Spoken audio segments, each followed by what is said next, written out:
Hello, everybody. Okay, so this episode is going to be about being stuck in a burnout loop to going to entering. Wow, this first sentence is starting off amazingly well. Pushing. Okay, all right. Locating yourself from a burnout loop, relocation. Okay, relocating yourself from a burnout loop to a booking loop. That's what I was trying to say. This is some insight into my brain as well. I'm here with all of you guys. I'm in the phase of having people ask me when their galleries are coming, and I'm like, ma'am, my fingers are raw. I'm trying to do it. So I'm right there with all of you guys, but how I see myself in the role here is basically just like your gentle nudger of continuing to do things right now because we're all in that space and the visibility is still important.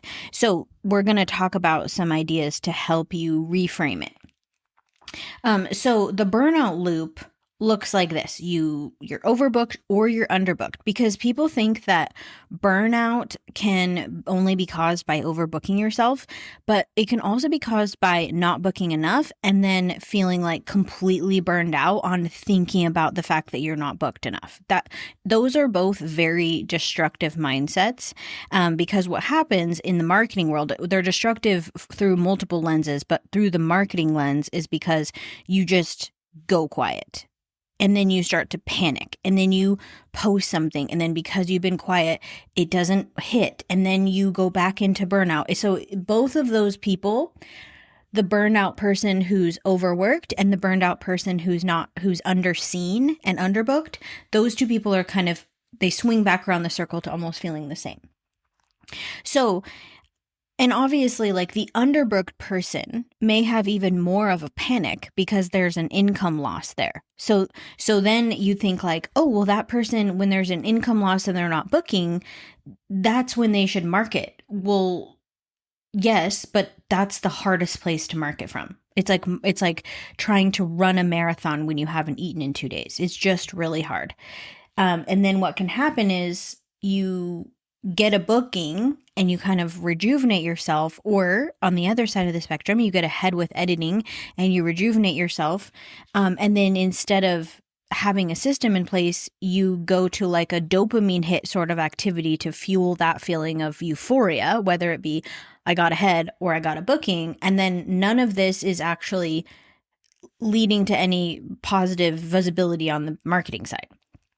So it's a constant swing between exhaustion, anxiety, frustration, starting from scratch, guilt about inconsistency, feeling like marketing never works, when in reality, there's no pattern there.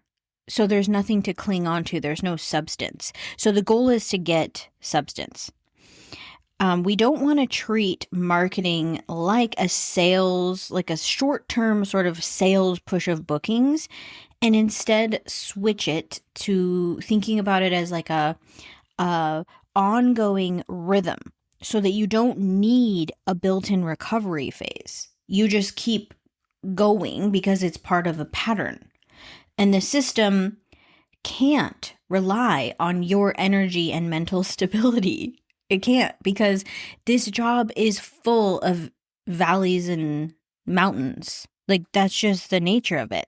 So if we're saying we're only gonna market at the top of our game, first of all, that's like literally the least needed time to market. Like when I am at the top of my game, that means that my systems are functioning with little marketing energy for me. My SEO is really good. I have returning clients because I have a good client experience.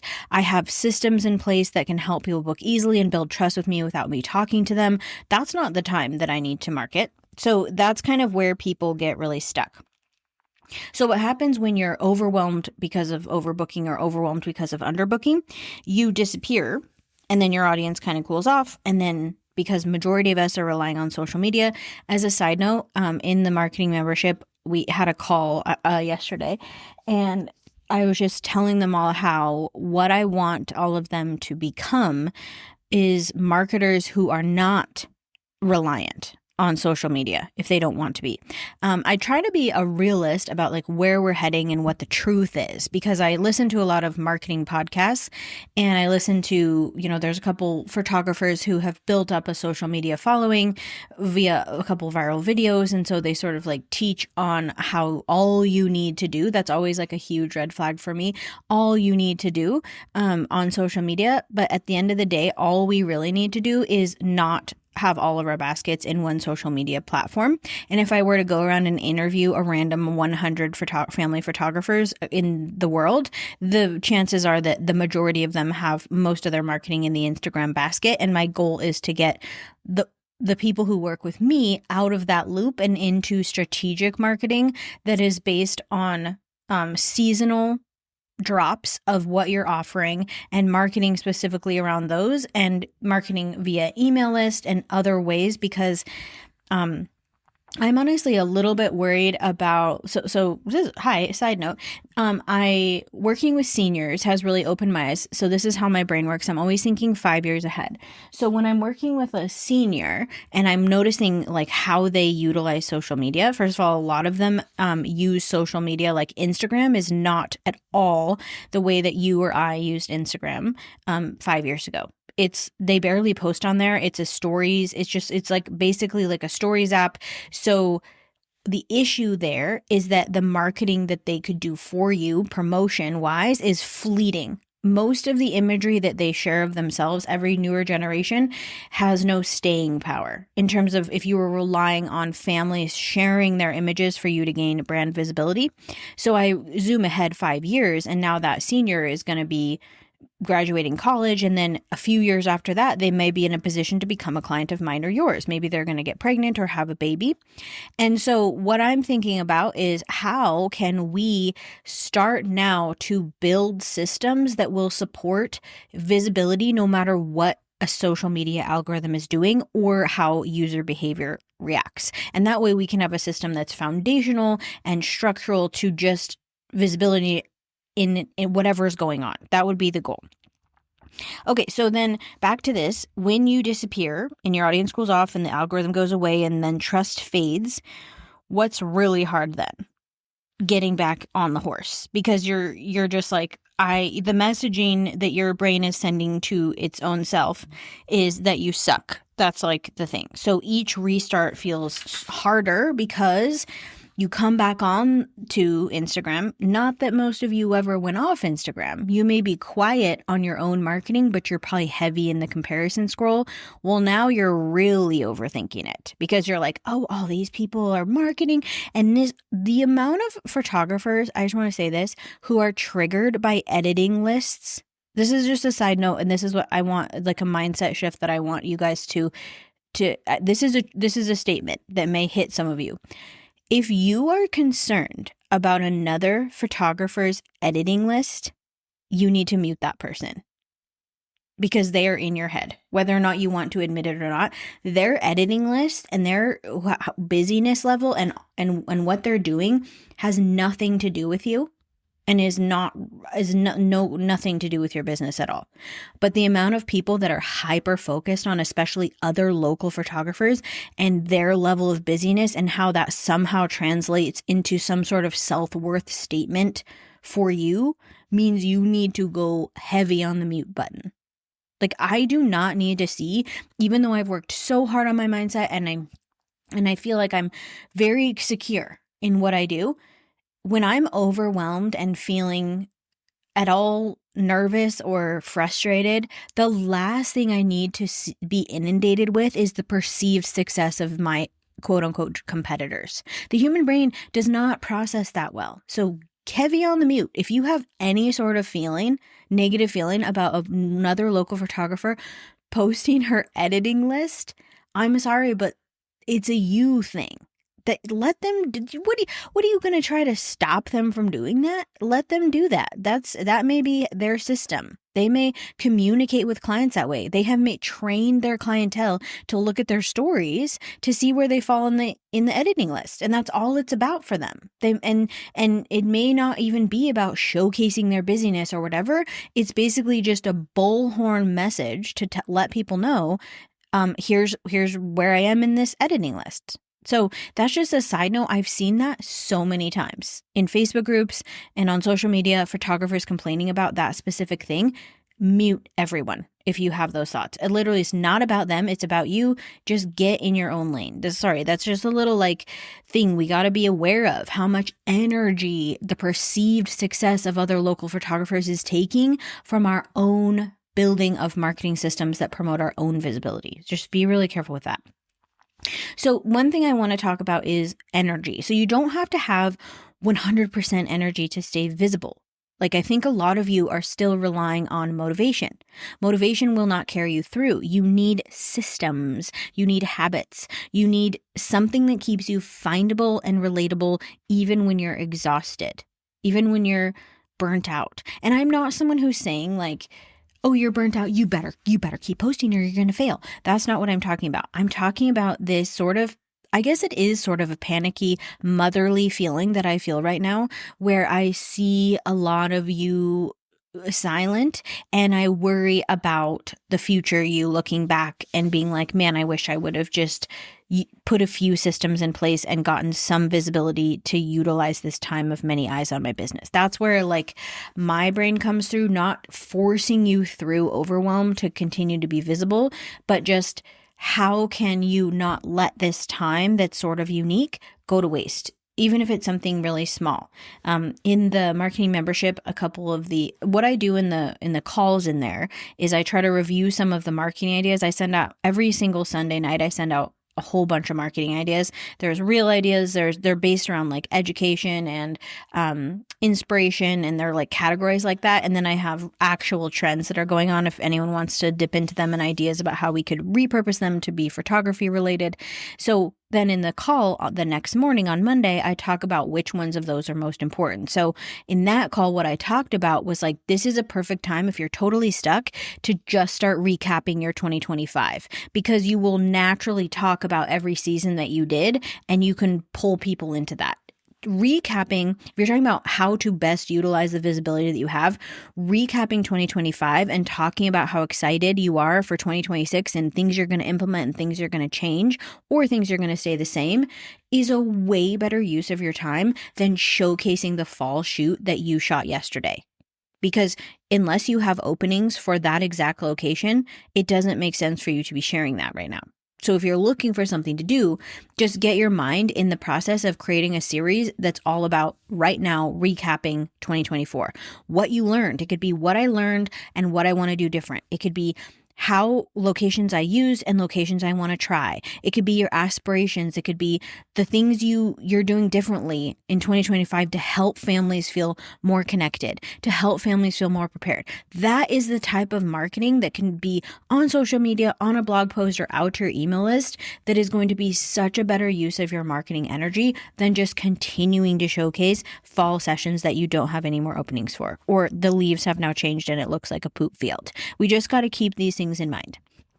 Okay, so what's the opposite of that, right? That's what the opposite of sadness. We're in the valley, we're crying, we're sad, we suck, right? We're in the suck valley. How do we get out? What does it look like? So it's a consistent lower energy rhythm that keeps everything moving forward. It doesn't take 100% energy. You're not running a sprint. It's just a slow jog around the track. That's kind of what we're thinking. It's a slow year-long jog around the track instead of a sprint, lay down on the track, cry, stand up, put a Band-Aid on your heel, sprint again, cry. That's what I feel like most people are doing. So here are the core components of a steady booking loop. One is steady visibility. That means you need to show up. It doesn't mean that you need to, if you use social media as a way to show up, then part of your process is just repurposing that onto your evergreen places like your website or your email list. You could have an ongoing email list that's very, very engaging and fun all year round. Your email list could become something that you send out once a month or once every 2 weeks or something. And it's all about your town, local stuff that's happening. You're just becoming like a person who shares helpful local info and funny stories or whatever. That could be something that you would do that would be a low energy rhythm that keeps your audience warm and your business stable year round. So it looks like steady visibility looks like, if you need to, using scheduling tools and templates. I use templates for all of my marketing. I go onto a Creative Market or Etsy. I've talked about this a million times, and look for social media templates. If you're doing ones that are like education based, like you're trying to teach clients how best to work with you, I love to look for like Instagram templates. Okay, here's exactly how I would type it. Canva templates for social media Canva templates for coaches. There's a million coaches in the world, and they coach on any topic. You have a coach that could coach you on how to train your dog, to how to run a business, to how to like literally make your own soup. I mean, there's endless. And so to support all of these coaches of the world, many of the graphic designers have created just really cheap, easy to use, super educational, good base Canva templates for Instagram. So if you're looking for something, start there, because here's the trick. Most of you will get stuck in that design loop, worrying that the thing you are making is not cute enough. That is a waste of your energy. So during this steady visibility, your priority is proof posts, like proof that your system works behind the scenes, client quotes, reviews. That needs to be a huge part of what you're showcasing in the trust building phase. And also your excitement. Your excitement throughout matters so much. The second is a soft nurture. So instead of disappearing and you want to repurpose old content, share reflections, keep people thinking about how you're thinking about your business, basically. Like you're like, hey, I'm here. This is what I love. Basically, that's how you're showing up. I love to help you. And this is how. That's like your mindset. Instead of just informational, instead of just, this is the shoot I just did. It's like, here's why this worked, and I would love for you to be a part of this. The third is, I think it's really helpful to create timed urgency windows is what I wrote down. So it's like, our business is seasonal for the most part, for the majority of people. Some of you live in weird climates where it never changes. But for the most of us, we have predictable booking windows that are built around seasons. So start building into those timed urgency windows so that your audience over time knows what to expect. In year 2, they'll be like, oh, here she is doing her spring push. And I've always loved her spring images, so maybe this time I'll buy in. That's what it looks like. If you plan them in advance, the urgency doesn't feel chaotic. It just feels like part of your system. Okay, have your recovery built in. Schedule downtime with buffers around how you're showing up for visibility. So like when you're going into summer and you know you're about to start to market fall, so like for example, my fall release is in July, schedule some evergreen posts that are going to drop in the fall that you know work from past data. That's the type of thing where you're setting yourself up so that suddenly in the middle of October, your posts are going out, or your emails or your blog posts or whatever, and you're not even having to think about it. That's how you set future you up for success. That's how you build in your recovery buffer. Okay, the last one is system support. So you need to have sorry, I have to move around, so you might hear some crunkling. Okay, so you will need to have systems that support your workflow. So you need to figure out what those are. You want one piece of content, one idea to fuel multiple channels. And a lot of that can be done now with systems that you don't need to build yourself. They're already built. So there's repurposing tools, there's AI tools. Like for example, I think I need to reset it up. But like for the longest time this year, it was working flawlessly. I think they had an internal update, and I need to make sure I reaffirm my account. But for the longest time, every single podcast that I created was becoming a YouTube video without me doing anything. That's the type of thing I'm talking about. If you look into tools like repurpose.io, there are a million ways that you can take one content idea and spread it onto multiple channels, including a blog post. So blogging for 2026 for the AI overview is going to become really important. That's another thing that I want everyone in the marketing membership to know in 2026 is how to use their SEO to get featured in the AI overview. Because I do believe that eventually, like I noticed that in my little chat GPT thing today or yesterday, it started saying like new browser. And it wanted me to use a chat GPT infused browser. So I think that we're very, very close to traditional SEO going away completely. And I feel bad for everyone that spent a lot of time building their SEO that way. But I want my marketing students to be on the forefront of understanding how to utilize that instead of being like, oh my gosh, it's too overwhelming. I can't even think about it and I'm not going to try. I want it to be, okay, I built the systems and now I see the rewards because I had someone helping me understand. That's like a huge goal of mine.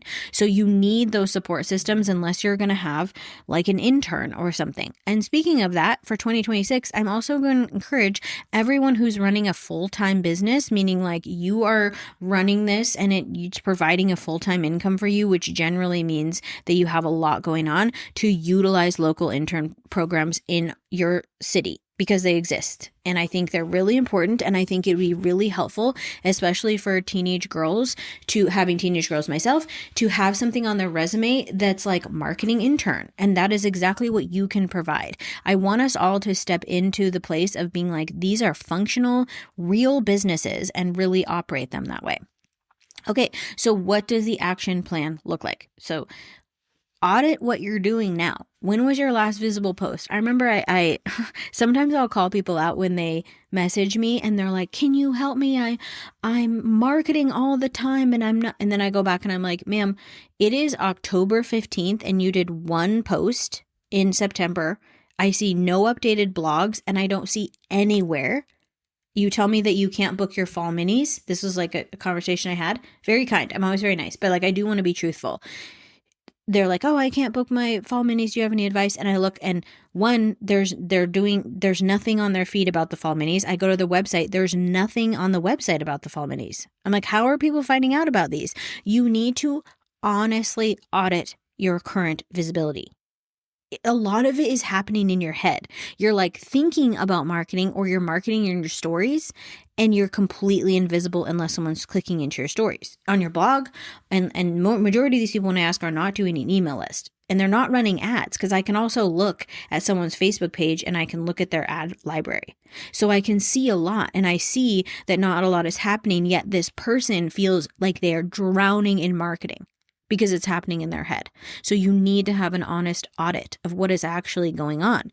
How long was it between your last inquiries and where did they come from? What happened with them? Did they book? Did they not book? What was the story? We need to start telling the honest story. What happens during your quiet seasons? Are you resting?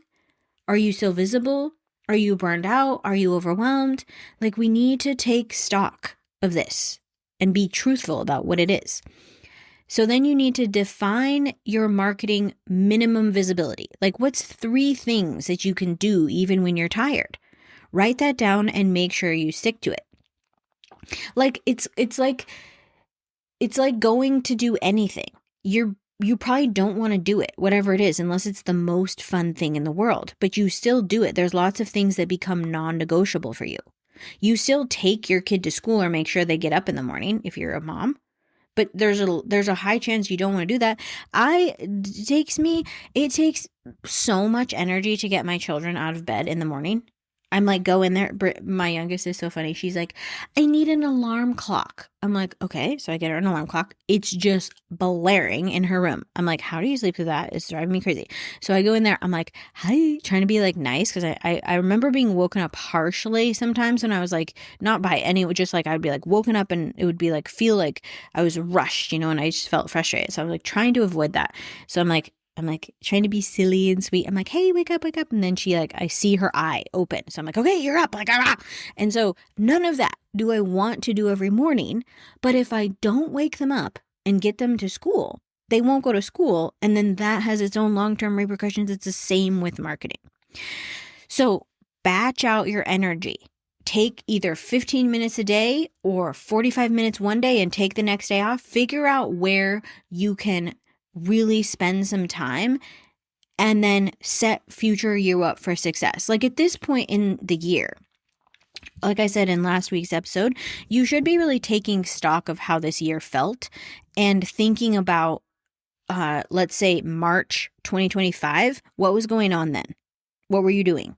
Look back at your calendar. What did you have booked and where those bookings come from? If it wasn't enough, how could you 2x it? That's a good way to spend your energy to see what needs to be done so that you're not just guessing, because you have a lot of data. We just made it through a whole year pretty much. And you already made it through a winter in 2024 and you already made it through a spring in 2024. What did those look like? And how could you, the person sitting in the chair right now with the most visibility you're going to have in the next couple months, help that person in 2025? If you need more spring, if you didn't have enough spring bookings, no one is coming to help you get more. That's the unfortunate truth. It's gotta be you. So the other thing you can do is you can name your seasons and then just like name them, what it is, what you're offering, so that it's in and put it somewhere visibly. So write out on a piece of paper what does your winter look like? What do you want your spring to look like? What do you want your summer to look like? What do you want your fall to look like? And just have that paper top of mind, because it will, if you're seeing it all the time, it will remind you what you're working towards. Those little mind tricks are super, super powerful. So the goal isn't doing more and more and more and more and more marketing. It's removing the drama that is often self-inflicted from your marketing and turning it into small, consistent efforts instead of big bursts of panic energy. We're trying to shift it. Sustainability creates visibility that creates calm confidence. That's the opposite of chaos. A lot of you guys are going to be chaos marketing as Black Friday. This is like such a common thing. So what day is it? I don't even know. It's the first week of November. You still have time to build out a little marketing plan for anything you're doing for Black Friday or 2026 sessions if you want to take advantage of that energy where people are in the proper psychology to spend. If you want to, you could do it. You still have time. So I'm going to nudge you to resist feeling chaotic and center yourself in calm marketing confidence. You know how to do this. You know what to do. You don't have a limit of ideas. The ideas are endless. You could find them anywhere. You go onto anywhere and you could say marketing ideas for family. There's no limit of those. It's just actually calmly creating and sticking to your plan. Okay, so I hope this was helpful. I know it's very crazy. I know that we're all maybe reaching our limit no matter where we are on the spectrum of underbooked or overbooked. If you feel perfectly booked and you feel perfectly calm in your energy, how can we get you feeling like that for spring and summer and every season? So the work isn't done just because you feel good right now. That's really good data for you to have, because you know what it feels like to have enough bookings, enough income coming in, and to have enough time to spend with your family so you're not drowning in editing. That's like a really good balance. You have the data. You know how it feels. How do we recreate that feeling every season? Okay. I hope you guys have a good week, and I will see you next Monday. Sorry, not Monday. I'll see you next week. Monday is for the marketing people that are in the membership. If you think about joining, you should. It's really fun. Okay, bye.